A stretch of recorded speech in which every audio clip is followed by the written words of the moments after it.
What I found in my research is that there's a series of qualities that self-made millionaires have. If you have these qualities, your success is virtually guaranteed. And if you don't have these qualities, the qualities are learnable. Point number one is that all business or sales skills are learnable. All financial skills are learnable. If you can drive a car, you can learn any skill. If you can drive a car, you can learn the skill. Now, number two is you're probably only one skill away from doubling your income right now. You're probably only one skill away from setting yourself on the road to becoming a self-made millionaire. That turns out to be the case for almost everyone. And then I discovered that all people who are successful are excellent at what they do. You know the old question they asked Willie Sutton, the bank robber, why do you rob banks? He said, well, that's where the money is. Well, being in the top 10% is where the money is. So what you have to do is you have to pay any price and make any sacrifice to get into the top 10% in your field. So make this decision to get into the top 10%. And let me tell you what changed my life. Here I was struggling in my late 20s, and I learned this. It was a breakthrough thought. Is that everybody's in the top 10% started in the bottom 10%. Everybody who's doing well was once doing poorly.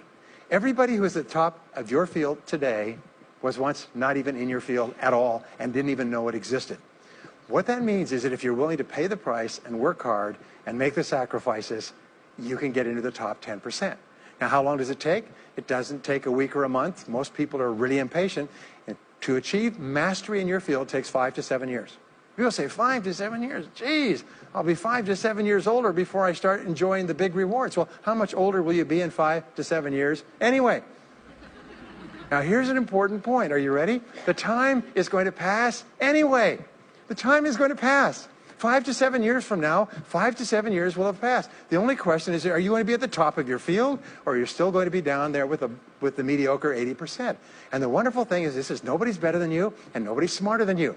If anybody else is at the top of their field, it means that you can be at the top of your field. Just go to them and find out how they got there, because they started at the bottom. Now, it may take longer for some people and less for others, but everybody who puts one foot in front of the other and keeps moving eventually gets there. Next is refuse to consider the possibility of failure. It's the most amazing darn thing is that the fear of failure is the greatest single obstacle to success in adult life. And it's not failure itself, because each one of you is a professional failure. Each one of you has failed over and over and over again. Isn't that true?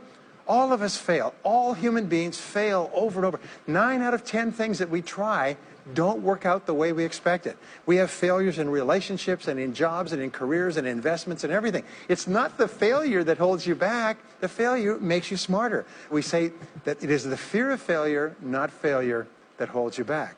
And the way that you overcome failure is you never consider the possibility of failure. The rule is this, is there's no such thing as failure, there's only feedback. Is when you try something that doesn't work, you get feedback, not failure. And recognize that most things you try aren't going to work the first few times. So what you do is you say, oh, that's an interesting bit of feedback. And you pick yourself up and you move forward and you have more feedback and you move forward. To become a self-made millionaire, you're going to fail over and over again, year after year after year. But your brain has a cybernetic mechanism, which means that every time you try something, you get feedback, which makes you smarter. And when you try something else, you get feedback, which makes you smarter. And eventually, you reach the point where you're too smart and you stop making mistakes. You start to do more and more things right and fewer things wrong. But you can't get there unless you have experienced the failures. Henry Ford once said that failure is merely an opportunity to more intelligently begin again.